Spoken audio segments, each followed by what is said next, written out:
এখন ধরেন আমরা যারা বামপন্থী রাজনীতি করি তারা কার্ল মার্ক্সের কথা বলি। মার্ক্স বলছিলেন যে এ জগৎকালে দার্শনিকরা জগৎটাকে ব্যাখ্যা করলো, তাহলে এখন প্রয়োজন পরিবর্তন করা।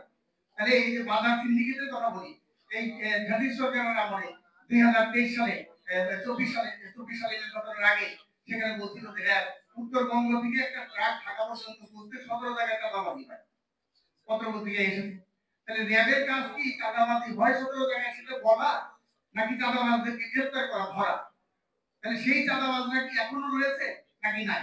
না থাকলে কেন দ্রব্যমূল্য সেখানে বৃদ্ধি পায়? কেন জনগণ এখানে উৎপাদক ঠকে এবং ভোক্তা ক্রেতা তারা ক্ষতিগ্রস্ত হয়, তাদের পকেট থেকে টাকা দেয়? এখন দেখেন এই যে উপদেষ্টা মন্ডলী আমরা সমর্থন দিচ্ছি, সেটা ঠিক আছে। আমরা কিন্তু আমাদের পার্টির পক্ষ থেকে বলছি এই যে ইউনুস সাহেবের যে উপদেষ্টা পরিষদ, এই উপদেষ্টা পরিষদকে আমরা সমর্থন দিয়েছি প্রশ্ন সাপেক্ষে, আনকন্ডিশনাল সাপোর্ট না। কারণ আমাদের সাথে আলোচনা করে এই উপদেষ্টা মন্ডলী নিয়োগ হয় নাই। অভ্যুত্থান পরবর্তী একটা যারা ছাত্র নেতৃত্ব তাদের ইউনুস সাহেব নিজেও বলছেন ছাত্ররা তাকে নিয়োগ দিয়েছেন, যতদিন রাখবেন ততদিন থাকবেন, এরপরে উনি চলে যাবেন। তাহলে দেখেন অপরাপর রাজনৈতিক দল, সামাজিক সাংস্কৃতিক সংগঠন, শ্রমিক কৃষক পেশাজীবী সংগঠন, সেই সংগঠনকে উনি কিন্তু বিচ্ছিন্ন করে দিলেন। অথচ ওনারা বক্তব্য দেয় ইনক্লুসিভ বাংলাদেশ করবে। এই যে একটা শব্দ, এই নতুন নতুন যে শব্দ, সেই শব্দের মধ্য দিয়ে যে নতুন বন্দোবস্ত করবেন, রাজনৈতিক বন্দোবস্ত, ইনক্লুসিভ বাংলাদেশ ইত্যাদি করবেন, সেই ইনক্লুসিভটা কি? ইনক্লুসিভ কি জাতি, ধর্ম, বর্ণ, লিঙ্গ নির্বিশেষে সমস্ত বাংলাদেশের নাগরিকের ইনক্লুসিভ, নাকি 1971 সালে মুক্তিযুদ্ধে যারা বিরোধিতা করেছিল, স্বাধীনতা বিরোধী শক্তি, রাজাকার আন্দোলনের আসাম বাহিনী গঠন করে বাংলাদেশের মানুষকে যারা হত্যা করেছিল তাদেরকে নিয়ে ইনক্লুসিভ? সেইটা তো ইনক্লুসিভ পড়ে না। এই ইনক্লুসিভ বাংলাদেশ হবে না। এই ইনক্লুসিভ সিরাজুল আলম খান সেটা মানে নাই। এই ইনক্লুসিভের কথা সিরাজুল আলম খান বলে নাই, আমরা বলি না। সেই ধরনের ইনক্লুসিভ আমরা চাই না। আজকে এখানে অনেকে বলছে যে কিংস পার্টি, এখন ওরা কিংস পার্টি বললে বলে যে এটা জিয়াউর রহমান সাহেব ক্ষমতায় এসে কিংস পার্টি করেছিলেন, এরশাদ সাহেব কিংস পার্টি করেছেন। এখন কিংস পার্টি করার প্রয়োজন কেন হয়? কিংস পার্টি করার প্রয়োজন হয় যেখানে এই যে সংবিধান সেটা লঙ্ঘন যদি হয়, সংবিধানের বাইরে গিয়ে কোনো কাজ যদি করে, নিজেরা ক্ষমতায় অধিষ্ঠিত হয়ে কোনো কাজকর্ম যেগুলো করে সেগুলো অনুমোদন নেওয়ার জন্য একটা সংসদ লাগবে। তো সংসদের বাইরে সেটা অনুমোদন হবে না। তাহলে সেই অনুমোদন নেওয়ার জন্য নিজে দল গঠন করে একটা সেই দলকে ক্ষমতায় নিয়ে লোকহাট মেজরিটি দিয়ে নিজের কাজকর্মগুলোকে অনুমোদন করাতে হবে। এর বাইরে তো অনুমোদন পাবে না। এই অন্তর্বর্তীকালীন সরকারের অনুমোদন নিতে হলেও রাজনৈতিক দল লাগবে।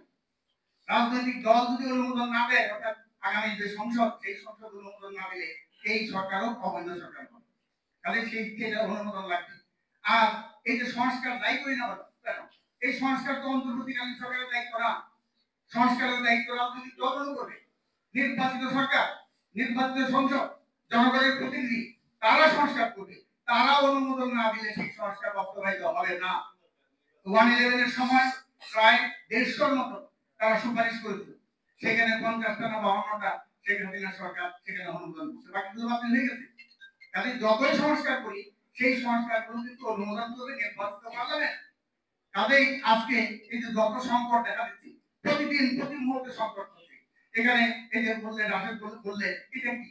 এই যে ক্রস ফায়ার, বিচার বহির্ভূত হত্যাকাণ্ড, থানা হাজতে সেখানে হত্যা, এই ধরনের হত্যাকাণ্ড বিগত সরকার করবে। কুমিল্লায় কিন্তু যুবদলের আহ্বায়ক তাকে হত্যা করলো পিটিয়ে, যৌথ বাহিনী, সেনাবাহিনী। কি অপরাধ? তার তো বিচার পাওয়ার অধিকার আছে। অন্যায় করলে, অপরাধ করলে, চাঁদাবাজি করলে তাকে গ্রেফতার করো, প্রচলিত আইনে তাকে সাজা দাও, জেল দাও, ফাঁসি দাও। কিন্তু তুমি পিটিয়ে তাকে হত্যা করবা, এটা কোন ধরনের কথা? বিচার বহির্ভূত হত্যাকাণ্ড। এই জন্য তো আমরা অভ্যুত্থান করি নাই, এই জন্য তো আমরা জীবন দেই নাই, শহীদ মৃত্যুবরণ করে নাই। তাই সেগুলো সংস্কারের আগে এইগুলো নিরাময় করতে হবে, এগুলোর পরিবর্তন করতে হবে, এগুলোর অবসান করতে হবে। আমরা সে কারণে বলছি যে নির্বাচিত সরকার সেটা ভালো হলেও ভালো, খারাপ হইলেও ভালো। কাজে নির্বাচিত সরকারের বিকল্প এই ধরনের অনির্বাচিত সরকার না।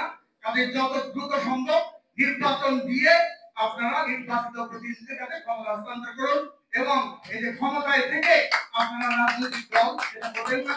ইউনুস সাহেব সুইজারল্যান্ডে যে বক্তব্য দিয়েছেন, উনি বক্তব্য দিয়েছেন যে উনি ওনাদের পৃষ্ঠপোষক, ওনাদের অনুপ্রেরণা দেয় এবং উৎসাহিত করছেন ওনাদেরকে। তাহলে আপনি প্রধান উপদেষ্টা হিসাবে আপনার নিরপেক্ষতা কি বজায় থাকবে?